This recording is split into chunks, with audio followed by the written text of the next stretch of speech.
Welcome to taste of India దేశీయ రుచుల చిరునామా. సో ఈ వీక్ భోజ్పురి క్విజిన్ లోని చాలా మంచి మంచి రెసిపీస్ ఉన్నాయని చెప్పాను కదా. ఏమేమి ఇంగ్రీడియంట్స్ ఉంటాయి అంటే మన ఇండియాలోనండి ఒక్కొక్క పార్ట్ అంటే ఒక్కొక్క స్టేట్ వాళ్ళు కొన్ని ఇంగ్రీడియంట్స్ ని ఎక్స్ట్రా యూస్ చేస్తారు, కొన్ని ఇంగ్రీడియంట్స్ ని మైనస్ చేస్తారు. ఫర్ ఎగ్జాంపుల్ మన సౌత్ లోని మస్టర్డ్ ఆయిల్ యూస్ చేస్తామా? యూస్ చేయం. ఆవాల పేస్ట్ ని మనం మసాలాలో కలుపుకుంటామా? చాలా తక్కువ, ఎవరు యూస్ చేయరు. ఆవాల ముద్దని కలిపి మీరు పేస్ట్ చేసి ఎప్పుడైనా కర్రీలో వేసారా? వేయరు. కానీ ఈస్ట్ వాళ్ళు యూస్ చేస్తారు. మస్టర్డ్ ఆయిల్ బీహారీస్, యూపీ, అలాగే బెంగాలీస్, ఒరిస్సా వీళ్ళందరూ యూస్ చేస్తారు. ఇలాగా కొన్ని ఇంగ్రీడియంట్స్ ని కొంతమంది ఎక్కువగా వాడతారనమాట. వాళ్ళు నార్త్ వాళ్ళు తీసుకుంటే కొబ్బరి ఎక్కువగా వాడరు, మనం కొబ్బరి ఎక్కువగా వాడతాం. ఇలా ఇప్పుడు ఈ క్లాస్ ఎందుకు మాకు పీక్తున్నా అని అంటారు కదా, చెప్తా. ఒక ఇంట్రెస్టింగ్ విషయం ఉంది. అదేంటంటే ఫస్ట్ రెసిపీ పేరు చెప్పేసి రెసిపీ స్టార్ట్ చేసి ఆ తర్వాత చెప్పుకుంటే బాగుంటుంది కదా. ఓకే, మరి ఫస్ట్ రెసిపీ ఈరోజు ఓలేకి చట్నీ.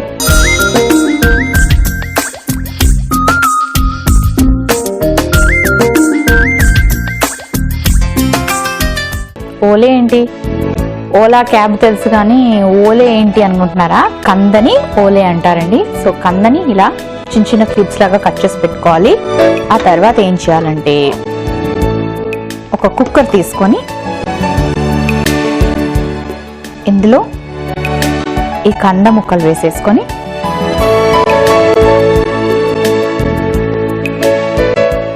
వాటర్ వేసుకొని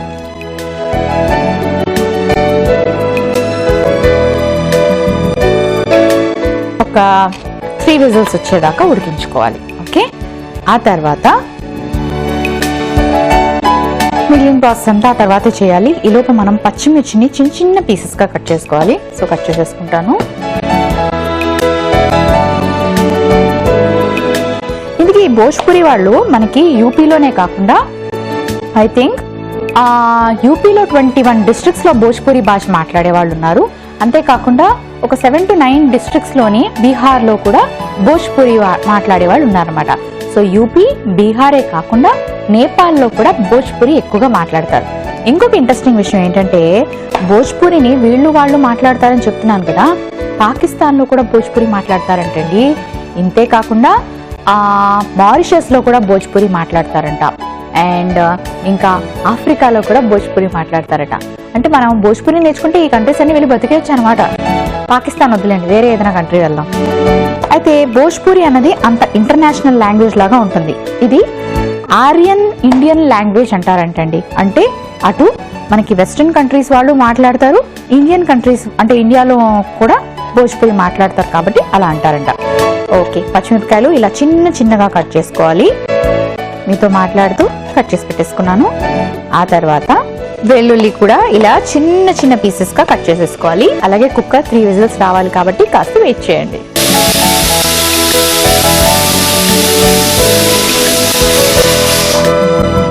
ఓకే, సో ఇప్పుడు ఏం చేయాలంటే నెక్స్ట్ స్టవ్ ఆన్ చేసుకొని స్టీమ్ వచ్చేసింది కదా, చేసుకున్నా.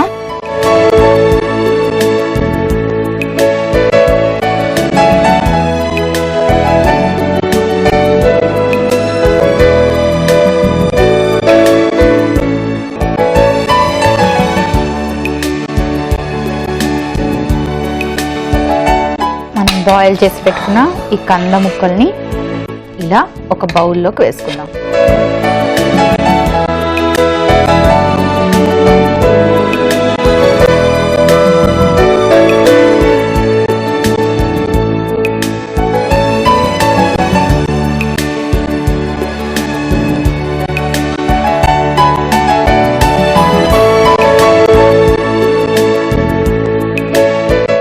ఆ తర్వాత ఒక మ్యాషర్తో ఇలా మ్యాష్ చేసుకోవాలి.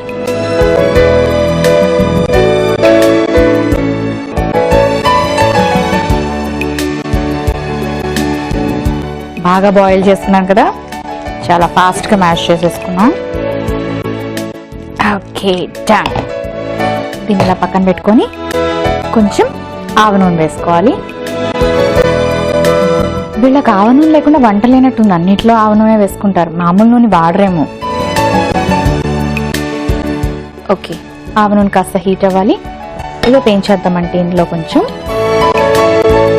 సాల్ట్ వేసుకుందాం.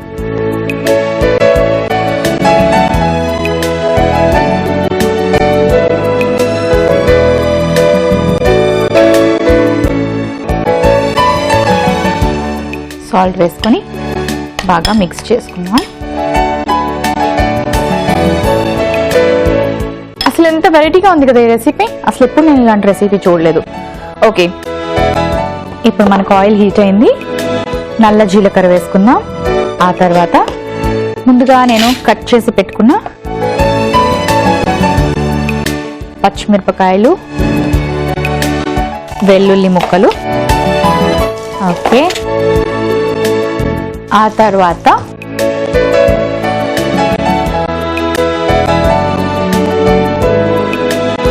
కొంచెం అల్లం ముక్కలు, ఎండుమిర్చి వేసుకొని బాగా ఇలా మిక్స్ చేసుకొని చింతపండు రసం కూడా ఇందులో వేసేసుకోవాలి.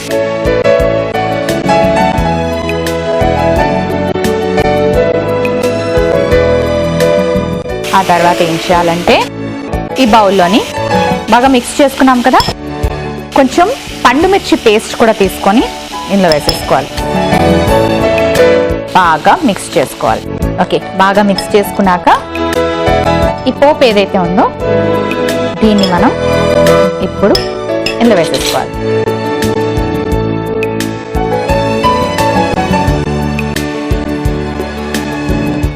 వేసుకున్నాక మళ్ళీ ఒకసారి బాగా మిక్స్ చేసుకొని టొమాటో పచ్చడి తిన్నారు, కొబ్బరి పచ్చడి తిన్నారు, అల్లం పచ్చడి తిని ఉంటారు, ఉసిరికాయ పచ్చడి తిని ఉంటారు, పచ్చిమిరపకాయ పచ్చడి తిని ఉంటారు. అబ్బా, ఒకటేంటండి మనం అన్ని రకాల పచ్చళ్ళు తినే ఉంటాం కదా, కానీ కంద పచ్చడి ఎప్పుడైనా మీరు తిన్నారా? తినుండ్రు. సో ట్రై చేయాల్సిందే. ఇప్పుడు మరి సర్వింగ్ బౌల్లోకి తీసుకుందామా?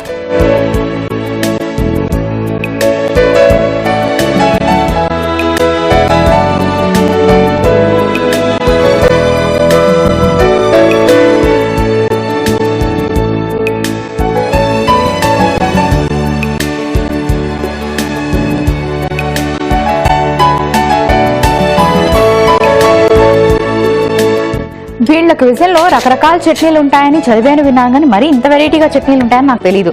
సో ఎనీవేస్, ఫస్ట్ టైం కంద పచ్చడి తయారు చేసుకున్నాను. దీని వాళ్ళు ఓలాకి చట్నీ అంటారు. మరి ఓలాకి చట్నీకి కావాల్సిన పదార్థాలు, తయారీ విధానం మరొకసారి మీకోసం. ఓలేకి చట్నీకి కావలసిన పదార్థాలు: కంద 1 కప్పు, అల్లం ముక్కలు 2 టీ స్పూన్లు, వెల్లుల్లి ముక్కలు 2 టీ స్పూన్లు, పచ్చిమిర్చి ముక్కలు 1 టీ స్పూన్, నల్ల జీలకర్ర 1/2 టీ స్పూన్, ఎండిమిర్చి 2, పండుమిర్చి పచ్చడి 2 టీ స్పూన్లు, ఆవ నూనె 2 టీ స్పూన్లు, ఉప్పు తగినంత. ఓలేకి చట్నీ తయారు చేసుకునే విధానం: ముందుగా కుక్కర్ లో కంద ముక్కలు వేసి నీళ్లు పోసి 3 విజిల్స్ వచ్చేదాకా ఉడికించుకోవాలి. ఆ తర్వాత వాటిని తీసి ఒక బౌల్లోకి వేసి మ్యాష్ చేసి పక్కన పెట్టుకోవాలి. పాన్ లో ఆవ నూనె వేసుకుని అందులో నల్ల జీలకర్ర, వెల్లుల్లి ముక్కలు, పచ్చిమిర్చి ముక్కలు వేసి బాగా వేయించుకుని ఆ తర్వాత అల్లం ముక్కలు, ఎండిమిర్చి, వాము, చింతపండు రసం వేసుకోవాలి. ఆ తర్వాత మ్యాష్ చేసి పెట్టుకున్న కందలోని కాస్త ఉప్పు వేసి పండుమిర్చి పేస్ట్ వేసి బాగా కలిపి ఈ పోపు కూడా ఆ బౌల్లో వేసుకొని బాగా కలిపేసుకోవాలి. ఆ తర్వాత స్టవ్ ఆఫ్ చేసి సర్వింగ్ బౌల్ లోకి తీసి సర్వ్ చేసుకుంటే ఎంతో రుచికరమైన ఓలేకి చట్నీ రెడీ. ఓలేకి చట్నీకి కావాల్సిన పదార్థాలు, తయారీ విధానం మరొకసారి చూసారు కదండి. ఓకే, ఇప్పుడు టేస్ట్ చేసి చెప్తాను.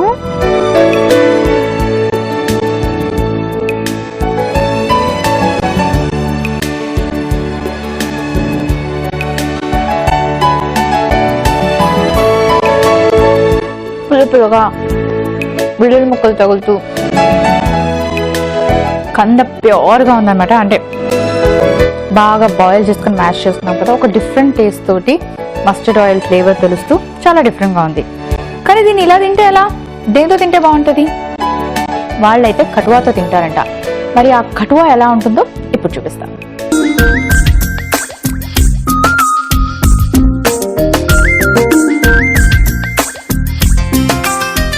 కటువా. కటువా అంటే పేరు చాలా డిఫరెంట్ గా ఉంది కదా, రెసిపీ కూడా కొంచెం డిఫరెంట్ గా ఉంటుంది. ఎందుకంటే భోజ్పూరి క్విజిన్ లో రెసిపీస్ మీరు ఎప్పుడు టేస్ట్ చేసి ఉండరు. ఇవి చాలా డిఫరెంట్ గా ఉంటాయి. ఎస్పెషలీ ఆ ప్రాంతం అలాంటిదండి, చాలా ఇంటీరియర్ కదా, అక్కడ వంటలు మనం తెలుసుకోవాలి అంటే ఇగో ఇలాంటి టేస్ట్ ఆఫ్ ఇండియా లాంటి షోస్ వల్ల పరిచయం చేయాలి తప్ప, లేకపోతే మిగిలిన దునియా అంతా తెలియదు అనమాట. ఇప్పుడు ఏం చేయాలంటే కాస్త ఆయిల్ వేసుకోవాలి. ఆయిల్ వేసుకొని భోజ్పురి గురించి ఇంకా చెప్పాలంటే క్విజిన్ ఫుడ్ గురించే కాదండి, ఇంకా చాలా ఇంట్రెస్టింగ్ విశేషాలు ఉన్నాయి. ఏంటంటే భోజ్పురి మూవీస్, భోజ్పురిలోని చిన్న బడ్జెట్ లో బోల్డ్ అని మూవీస్ తీస్తారంట. అండ్ ఇక్కడ సినిమా చూసే ప్రజలు చాలా ఎక్కువ మంది ఉంటారు. మైబీ వాళ్ళకి ఏం ఎంటర్టైన్మెంట్ లేదు కదా, మాల్స్ లేవు, అలాగే వాళ్ళకి అడ్వెంచరస్ పార్క్స్ అని అలాంటివి ఏమీ లేవన్నమాట. సో బాగా డెవలప్డ్ ప్లేస్ కాదు కాబట్టి వాళ్ళకున్న ఎంటర్టైన్మెంట్ అల్లా సినిమా. సో సినిమా అంటే భోజ్పురి సినిమాలు చిన్న సినిమాలు భలే తీస్తారండి. చిన్న సినిమా అంటే చిన్నగా పొట్టుగా సినిమా ఉండదు, లేకపోతే తక్కువ టైంలో సినిమా అయిపోదు. ఐ మీన్ టు సే చాలా చిన్న బడ్జెట్ లోనే సినిమాలు తీస్తారు అండ్ చాలా బాగుంటాయంట. భోజ్పురి ఫిల్మ్ ఇండస్ట్రీ కూడా చాలా పెద్దదే అండ్ ఫైన్ ఆర్ట్స్ కి చాలా ఎక్కువ వాల్యూ ఇస్తారండి. వాళ్ళు మాట్లాడే ప్రతి మాట కూడా పాటలాగా ఉంటుందంట, అలాగే వాళ్ళు వేసే ప్రతి అడుగు కూడా నృత్యం లాగా ఉంటుందంట. అంటే ఆర్ట్స్ వాళ్ళలో అంతలాగా ఉంటాయన్నమాట. వాళ్ళు ఎక్కువగా చిన్నప్పటి నుంచి ఫైన్ ఆర్ట్స్ కి వాల్యూ ఇచ్చి పిల్లలకి పాటలు పాడడం, డాన్స్ చేయడం నేర్పిస్తారంట. వాళ్ళకి ఫోక్ సాంగ్స్ అన్నా ఫోక్ డాన్స్ అన్నా చాలా ఇష్టం. ఆయిల్ హీట్ అయింది. ఇప్పుడు ఏం చేయాలంటే కొంచెం ఉల్లిపాయ ముక్కలు,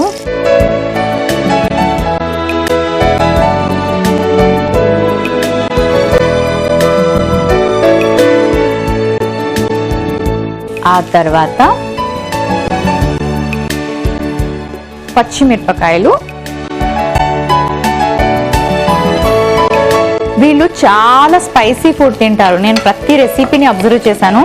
పచ్చిమిరపకాయలు ఎక్కువ ఉంటాయి, ఇది కాక మళ్ళీ కారం కూడా వేసేసుకుంటారు. సో ఇప్పుడు పచ్చిమిరపకాయలు వేసుకున్నాం. ఆ తర్వాత కొంచెం అల్లం వెల్లుల్లి పేస్ట్ వేసుకుందాం. వేసుకొని బాగా ఫ్రై చేసుకోవాలి.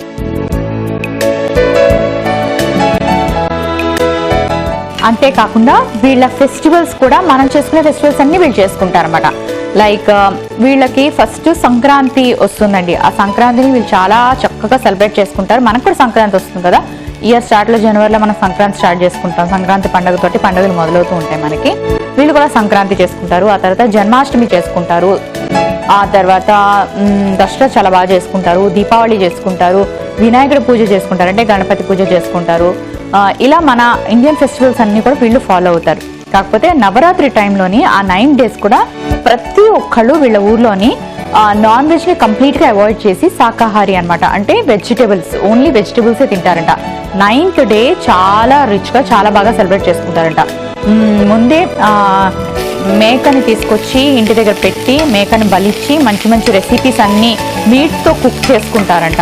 వీళ్ళు దసరా రోజు ఇలా బలి ఇవ్వడం అన్నది వీళ్ళకి ఒక సాంప్రదాయం అనమాట.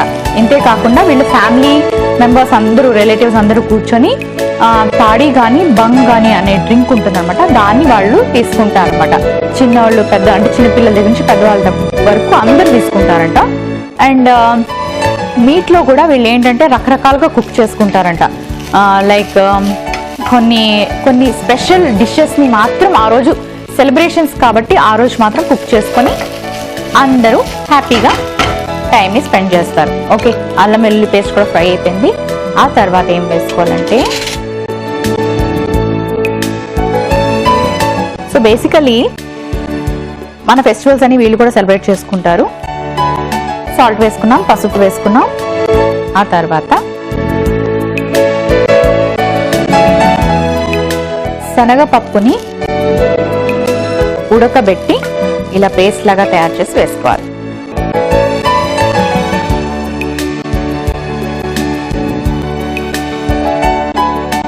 ఇందులో కొంచెం వాటర్ వేసుకుందాం.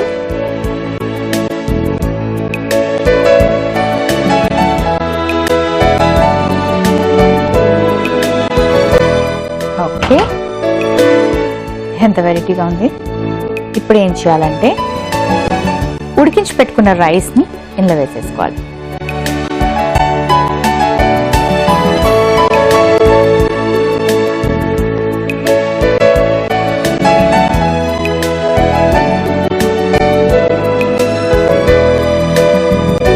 ఈ అన్నం పప్పు బాగా ఉడకాలి కాబట్టి మూత పెట్టుకొని కాసేపు ఉడకనిద్దాం. ఓకే, సో దాల్ రైస్ ఇంకా కుక్ అవుతున్నాయి. అంటే ఆల్రెడీ దాన్ని కుక్ చేసేసుకున్నాము, కానీ రైస్తో కలిపి కాసేపు కుక్ చేయాలన్నమాట. ఫెస్టివల్స్ గురించి చెప్తున్నాను కదా, వీళ్ళు బసంత పంచమి అని ఒక ఫెస్టివల్ చేసుకుంటారండి. ఈ ఫెస్టివల్ మనకు లేదు, వాళ్ళు చేసుకుంటారు, మీకు కావాలంటే మీరు కూడా చేసుకోవచ్చు. ఇందుకే ఆ ఫెస్టివల్ ఏంటంటే వింటర్ సీజన్ స్టార్ట్ అవ్వగానే ఆ చలిని ఎంజాయ్ చేస్తూ, ఆ వసంత ఋతువుని ఎంజాయ్ చేస్తూ వాళ్ళు ఒక పండుగలాగా సెలబ్రేట్ చేసుకుంటారంట. ఆ రోజు ఆడవాళ్ళందరూ హల్వా తయారు చేసుకొని దాన్ని పూరీలతో తిని దేవుడికి దండం పెట్టుకొని రోజంతా ఉపవాసం ఉండి నైట్కి పూరి హల్వా తయారు చేసుకొని తింటారంట. బాగుంది కదా, ఇలా కూడా ఒక పండుగను సెలబ్రేట్ చేసుకుంటున్నారు వాళ్ళు. పండగ కావాలి అంటే ఎప్పుడైనా చేసుకోవచ్చండి. ఇంతే కాకుండా ఇంకా వాళ్ళ పండుగలోని హోలీ చాలా ఇంపార్టెంట్ అనమాట. హోలీ కూడా వాళ్ళు 3 days సెలబ్రేట్ చేసుకుంటారంట. అప్పుడు కూడా ఫుల్ మటను చికెన్ వండుకొని బోలెడు రకాల స్వీట్స్ తయారు చేసుకొని వాళ్ళ రిలేటివ్స్ అందరినీ పిలిపించుకొని ఆ రోజు కూడా వాళ్ళు బంగ్ తాగి డాన్సులు వేసి, వాళ్ళు ఫోక్ డాన్స్ అంటే చాలా ఇష్టం కదా, ఫోక్ సాంగ్స్ అంటే చాలా ఇష్టం కదా. సో ఏ చిన్న సెలబ్రేషన్ జరిగిన ఇంట్లో ఫోక్ డాన్స్ ఫోక్ సాంగ్స్ అనేవి కంపల్సరీగా ఉంటాయంటండి. అబ్బబ్బా, ఆలోచిస్తే ఎంత అందంగా ఉంది కదా, అందరూ కలిసి డాన్స్ చేస్తూ పాటలు పాడుతూ బాగుంటుంది కదా అలాంటి ఎన్వైరన్మెంట్. సో ఇలా సెలబ్రేట్ చేసుకుంటారు. అంటే వాళ్ళకి ఎక్కువ ఎంటర్టైన్ చేయడానికి బయట ఏమీ లేవు కాబట్టి ఇంట్లోనే వాళ్ళు ఓన్గా క్రియేట్ చేసుకుంటూ ఉంటారు అనమాట ఇలా ఎంటర్టైన్మెంట్. ఇంకొకటి తీజ్ అనే ఒక ఫెస్టివల్ ఉందండి వాళ్ళకి. ఈ తీజ్ అనే ఫెస్టివల్ చాలా వెరైటీగా ఉంటుంది. రోజంతా ఆడవాళ్ళు ఉపవాసం ఉండి అలాగా ఒక 2 days 3 days ఉపవాసం ఉంటారంటండి. ఉపవాసం అంటే కట్టిక ఉపవాసం కాదు, ఫ్రూట్స్ వెజిటబుల్స్తో ఏవో తయారు చేసుకుని తీసుకుంటారంట. ఆ ఉపవాసం చేసిన రోజుల్లోని తినడానికి వాళ్ళకి స్పెషల్గా కొన్ని రెసిపీస్ ఉంటాయంట. ఆ రెసిపీస్ భోజ్పురి క్విజన్లో లేవు, అందుకే నేను పరిచయం చేయట్లేదు. ఆ రెసిపీస్ ఏంటంటే వాళ్ళు ఫ్రూట్స్ వెజిటబుల్స్తో తయారు చేసి దాన్ని నైవేద్యంగా దేవుడికి పెట్టి తర్వాత వీళ్ళు తింటారు. దాన్నంట ఎంత తయారు చేసుకుంటారో అది చాలా రోజులు తినొచ్చంట. అంటే దాన్ని స్టాక్ చేసుకుని తినొచ్చంట, అవి పాడవ్వంట. బాగున్నాయి కదా, ఇలాంటివేవో ఈసారి నెక్స్ట్ టైం నేను తెలుసుకొని మరి మీకు పరిచయం చేస్తానండి. అంటే వాటిని స్టాక్ చేసి తినొచ్చు, ఫ్రెష్గా కాకుండా మనం ఎన్ని రోజులైనా పెట్టుకోవచ్చు, పాడవ్వంట. అండ్ ఇలాగే వీళ్ళకి ఇంకొక ఫెస్టివల్ ఉందండి, చత్కి ఫెస్టివల్ అని ఒక ఫెస్టివల్ ఉంది. ఈ ఫెస్టివల్ ఏంటంటే వాళ్ళు 4 days సెలబ్రేట్ చేసుకుంటారంట. ఫస్ట్ డే నదిలో మునిగి పవిత్రంగా స్నానం చేసి నది నీటిలో స్నానం చేసి వచ్చి ఆ రోజు వాళ్ళు అన్నము అలాగే బీరకాయ కూర నేతితో తయారు చేసుకొని ఆ 2 కాంబినేషన్ ఆడవాళ్ళందరూ తింటారంట. రెండవ రోజు ఏం తింటారంటే వాళ్ళకి సంబంధించిన చనేకి దాల్ ఉంటుంది కదా, ఆ దాల్తో తయారు చేసుకున్న ఏదైనా ఒక రెసిపీని తీసుకుంటారంట. అలాగా థర్డ్ డే ఏం చేస్తారంటే స్వీట్ రెసిపీ ఏదైనా తీసుకుంటారట. ఇలా 3 days ప్రతిరోజు నదిలో స్నానం చేసి నదిలో నీళ్లు తీసుకొచ్చి ఆ నీటితోనే ఇంట్లో వంట చేస్తారంట. ఇన్ని పాటిస్తారు. మనం ఇప్పుడు నదికి వెళ్ళి నీళ్ళు తెచ్చుకుంటే ఎంత కష్టం బాబోయ్. హైదరాబాద్లో అయితే నాకు చాలా కష్టం అండి, దగ్గరలో నదులేవి లేవు, చాలా దూరం. కానీ వాళ్ళందరూ ఇంట్లో అంటే ఆ ఊర్లో ప్రతి ఒక్కరు దీన్ని మాత్రం పాటిస్తారటండి. వాళ్ళకి వచ్చే ప్రతి పండుగని చాలా జాగ్రత్తగా చాలా హ్యాపీగా సెలబ్రేట్ చేసుకుంటారంట. అంటే వాళ్ళకి వేరే ఎంటర్టైన్మెంట్స్ లేవు కాబట్టి ఇదే ఎంటర్టైన్మెంట్ ఏమో. ఓకే, మరి ఇది ఎంతవరకు వచ్చిందో చూద్దాం. ఓకే, బాగా కుక్ అయింది.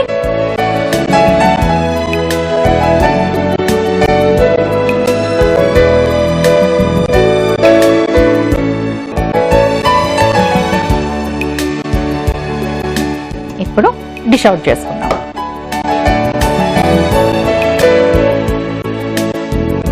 వీళ్ళలో ఎక్కువగా ఫార్మర్స్ ఉండడం వల్ల ఈ పొలంలోని అంటే పంటకి సంబంధించిన పనులు చేస్తూ పాటలు పాడుతూ డాన్స్లు వేస్తూ అంటే కష్టం అనేది వాళ్ళు తెలియకుండానే కష్టపడుతూ ఉంటారు అనమాట. ఎంటర్టైన్ చేసుకుంటూ వాళ్ళని వాళ్ళు వాళ్ళ పొలాల్లో కష్టపడి పనిచేస్తూ ఉంటారు. అందుకే ఫోక్ డాన్స్ ఫోక్ సాంగ్ వాళ్ళకి అంత ఇంపార్టెంట్. ఓకే, మరి రెడీ అయిపోయింది కాబట్టి సర్వింగ్ ప్లేట్లోకి తీసుకుంటాను. ఎంత సింపుల్గా ఉంది కదా, ఇది వండుకొని ప్యాక్ చేసుకొని వాళ్ళు పొలంకి వెళ్తారేమోనండి.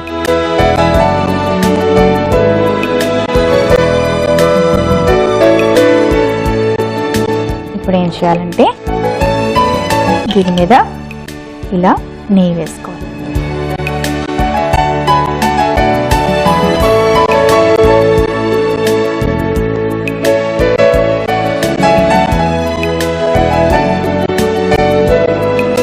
చూసారు కదా, కటువ రెడీ అయిపోయింది. మరి దీనికి కావాల్సిన పదార్థాలు తయారీ విధానం మరొకసారి మీకోసం. కటువాకి కావలసిన పదార్థాలు: రైస్ 1 కప్పు, పచ్చిశనగపప్పు 1 కప్పు, ఉల్లిపాయ ముక్కలు 1 కప్పు, అల్లం వెల్లుల్లి పేస్ట్ 1 టీ స్పూన్, పచ్చిమిరపకాయ ముక్కలు 2 టీ స్పూన్లు, పసుపు 1/2 టీ స్పూన్, నెయ్యి 2 టీ స్పూన్లు, నూనె 1 టీ స్పూన్, ఉప్పు తగినంత. కటువా తయారు చేసుకునే విధానం: ముందుగా పాన్ పెట్టి నూనె వేసి అందులో ఉల్లిపాయ ముక్కలు, పచ్చిమిర్చి ముక్కలు, అల్లం వెల్లుల్లి పేస్ట్ వేసి బాగా కలుపుకొని కొంచెం ఉప్పు కూడా వేసుకోవాలి. ఆ తర్వాత ఉడికించిన పప్పు సరిపడే నీళ్లు వేసుకొని బాగా కలుపుకున్నాక ఉడికించిన రైస్ కూడా వేసి బాగా కలిపి మూత పెట్టుకోవాలి. ఆ తర్వాత స్టవ్ ఆఫ్ చేసుకుని సర్వింగ్ బౌల్లోకి తీసుకొని నెయ్యితో సర్వ్ చేసుకుంటే ఎంతో రుచికరమైన కటువా రెడీ.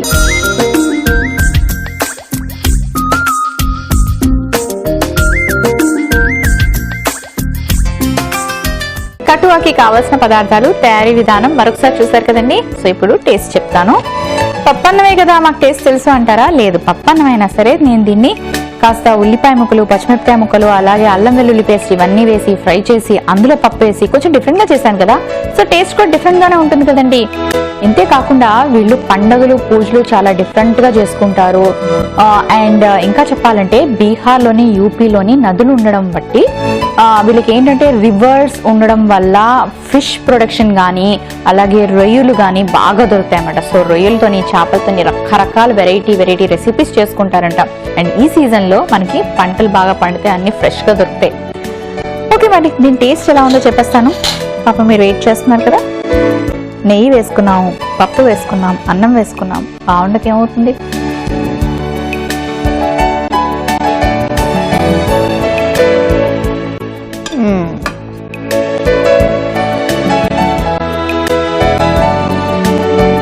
అబ్బా, నెయ్యితో ఎంత బాగుంది తెలుసా.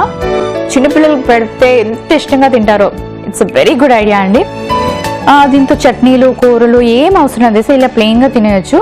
అండ్ ఆనియన్స్ అవి ఫ్రై చేసి వేసుకున్నాం కదా, టేస్టీగా ఉంది, చాలా బాగుంది. ఎస్పెషలీ రోజు అన్నం పప్పు కలిపేసి నెయ్యి వేసి చిన్నపిల్లలు పెడతారు కదా, అలా కాకుండా కొంచెం ఇలా ఏదైనా ట్రై చేయండి. వాళ్ళు కూడా ఇష్టంగా తింటారు. రుచి మారింది కదా, ఫ్లేవర్ మారింది కదా అని వాళ్ళు ఇష్టంగా తింటారు అన్నమాట. సో చాలా బాగుంది. బాక్స్ లో పెట్టుకొని ప్యాక్ చేసుకోవడానికి బాగుంటుంది. అండ్ అలాగే ఎప్పుడైనా హరిగా ఎక్కడికైనా వెళ్ళేటప్పుడు ఫాస్ట్ గా ప్రిపేర్ చేసుకోవాలంటే ఇలాంటివి ప్రిపేర్ చేసుకోవచ్చు. బిలీవ్ మీ, నా మాట నమ్మండి. దీనికి చట్నీ కానీ కర్రీ కానీ అవసరం లేదు, ఇలాగే తినొచ్చు. చాలా యమ్మీగా ఉంది. సో తప్పకుండా ట్రై చేయండి. మరి ఈ ఎపిసోడ్ మిస్ అయినట్టుగా అయితే ఏం చేస్తారు? లాగ్ ఆన్ టు www.facebook.com/etvabhiruchi, www.youtube.com/etvabhiruchiలో మళ్ళీ చూడండి. భోజ్పూరి క్విజ్ సెకండ్ డే కూడా సక్సెస్ఫుల్ గా కంప్లీట్ చేసేసాను. ఎందుకంటే 2 కూడా మంచి రెసిపీస్ చూపించాను. తప్పకుండా ట్రై చేయండి. ఓలాకి చట్నీ అలాగే కటువా 2 సూపర్ గా ఉన్నాయి. అబ్బాబాబా, కటువా అయితే చాలా బాగుందండి. తప్పకుండా ట్రై చేయండి. రేపు కూడా మంచి రెసిపీస్ తో మళ్ళీ మీ ముందుకు వచ్చేస్తాను. అంతవరకు see you, take care, bye bye.